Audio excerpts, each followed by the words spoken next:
So, what happens when you take one of the world's most powerful AI tools and put it into one of the most fundamentally human professions on the planet? Yeah, today we're diving into how ChatGPT is making its way into the world of nursing and what that really means for patients, for nurses, and, well, for all of us. Let's get into it. Look, artificial intelligence is pretty much everywhere now, right? It's changing how we work, how we live, and healthcare is absolutely no exception. We've seen it in diagnostics and discovering new drugs, but now it's showing up somewhere new, somewhere a lot more personal, right in the hands of our nurses. And that brings us to the big question, maybe the only question that really matters here. In a field where every single second counts, where a split-second decision can change everything, can a piece of software, a chatbot, actually help a nurse save a life? It's a huge question. And believe me, the answer is way more complex than you might think.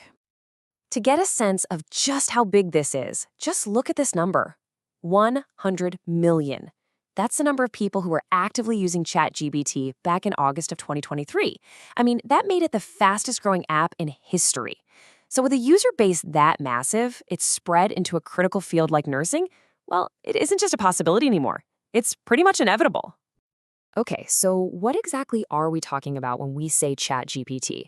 Well, it's what's called a generative AI. And a simple way to think about it is this. It's an AI that's been trained on just an unbelievable amount of text from the internet.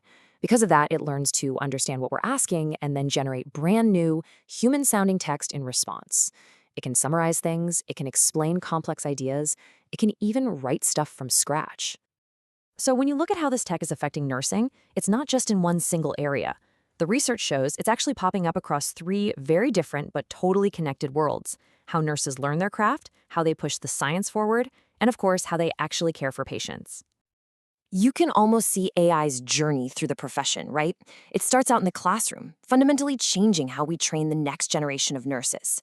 From there, it moves into the lab, helping to speed up brand new discoveries. And then finally, it arrives where it matters most, right there at the patient's bedside. So in education, ChatGPT is basically becoming this powerful new kind of teaching assistant. For the educators, it can help whip up course content, lesson plans, and even create these incredibly realistic clinical scenarios so students can practice in a totally safe, simulated space. And for the students, it's like having a 24/7 tutor who can give you instant answers and break down really tough subjects at whatever pace you need. All right, so from the classroom, let's head into the lab. In nursing research, time is absolutely everything. ChatGPT can be a huge accelerator here. It can sift through mountains of published studies to find where the gaps in our knowledge are. It can help draft research papers and abstracts. And this is a big one. It can summarize long interview transcripts, which is a seriously time-consuming part of qualitative research. Now, it's not doing the thinking, but it's clearing all the tedious stuff out of the way so researchers can get to their best work faster. And this is where it all gets very, very real, at the bedside. Nurses can use it to quickly draft all that necessary documentation like care plans or discharge notes. But here's a crucial thing. It can also create simplified educational materials for patients, tailored to their own level of understanding. That alone could be a game changer for helping patients manage their health after they leave the hospital. Really, it's a support tool that can free up a nurse's time for the one thing that truly matters: direct, human patient care. But, and you knew there was a but coming, it's not all about perfect efficiency. Of course not. This technology, with all of its amazing promise, comes with some really serious practical challenges. It's a classic double-edged sword, and we have to look at the risks just as seriously as we look at the benefits. And right here, this is where we see that central conflict. On one side, you've got these incredible gains in efficiency and accessibility. It's amazing. But on the other side, you have some very real dangers. The AI can be flat out wrong. It can hallucinate information that sounds plausible but is totally made up. There are huge data privacy issues when you're talking about patient information. And maybe the scariest one for the profession itself, there's a risk that relying too much on this tool could actually weaken a nurse's own critical thinking skills over time. Which brings us to it, the single most important limitation. The one thing this technology, no matter how smart it gets, simply cannot do. It cannot replicate genuine empathy. Nursing is built on a foundation of human connection, of compassion, of trust. An AI can mimic a conversation, sure, but it can't truly feel or share in a patient's fear or their hope or their pain. That part is and will always be uniquely human. So, where does that leave us? Well, it's not a choice between technology and humanity.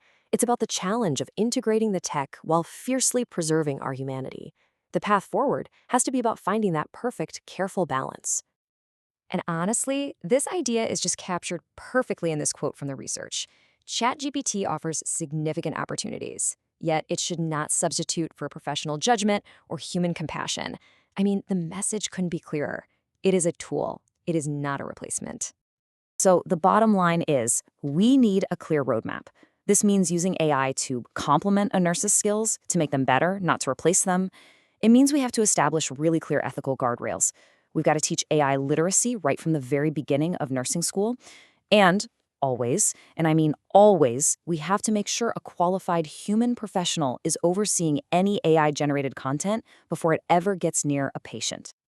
You know, in the end, this whole conversation about nursing, it's really a conversation about all of us.